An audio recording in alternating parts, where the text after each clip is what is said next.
maanta ay taariikhdu tahay 18 bisha afraad 2025 waxaan booqasho u tagnay macaamiisha beerakaab ka mid ah oo loo yaqaan Engineer Abdiraxmaan oo joogo beerahan Carbiska oo tabco open fieldiga beeraha ugu badan oo tabco Abdiraxmaan maanta ku soo booqanay waxa ku soo booqatay shirkadda beerakaab waxaan ka armaa Abdiraxmaan hadda waxaan taaganahay beertii barbarooniga waxaan ka rabnaa barbarooni nafaqooyinka u isticmaashay nafaqooyinka kugu saameynta badnaa adoo maadsan xilliga isticmaashay استعماله أسبوعي لو بجرا ما استعماله. أوكي لو بجرا استعماله. شنتي يكون وحنسيا 5 كيلو. شنتي يكون 5 كيلو. 5 كيلو سيا. مركه. حلقة استعماله شو حلقة فروتس كمان وبح وبلعبنا. وبح بالله ومر يريس لو أركوا. maxaa ku dareentay markaa isticmaashay markaa isticmaalay asbuuc gudihii sama markii miri oo la guraayo soo miro la'aan oo wax markaas bilaaway marka la sii asbuuc la sii gudihiis aguritaan loo bilaaway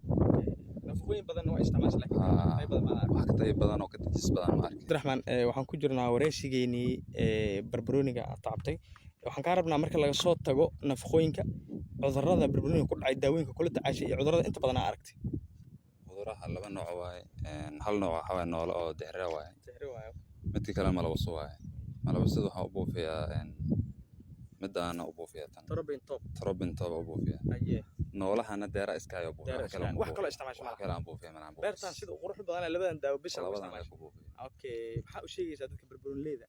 oo barbarooni shirkadda beerakaab barbarooni ninka malabso ka hayso trobin top waa isticmaalo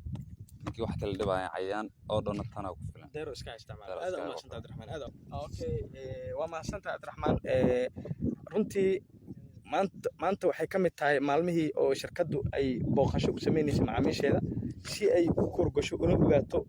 macaamiisha feedback ka imaato waxaan dhex joognaa sida u jeedaan barbarooni runtii aad u qurux badan oo loo isticmaalo maxaan ku radaa productiga beerakaab sida maxaan ku radaa amco green hadda u dhow waxaan rajeynayaa insha Allah in dadka nagu xiran aan saan u daw taagnaan doono tayadan aan hubin doono wax wan aan siin doono qofkii cabasho qabana shirkadda waxay diyaar u tahay inuu xaliso annagoo wakiilka ah shirkadda MCFB Jordan waxaan had iyo jeer u taaganahay ilaalinta tayada beeraleyda Soomaaliyeed aad u mahadsantiin waxaan rajeynayaa in oo aan ka wada faa'iideysan doono aan wada arki doono tayada daawooyinka shirkadda MCFB Jordan ay wakiil u tahay shirkadda beerakaab waa mahadsantiin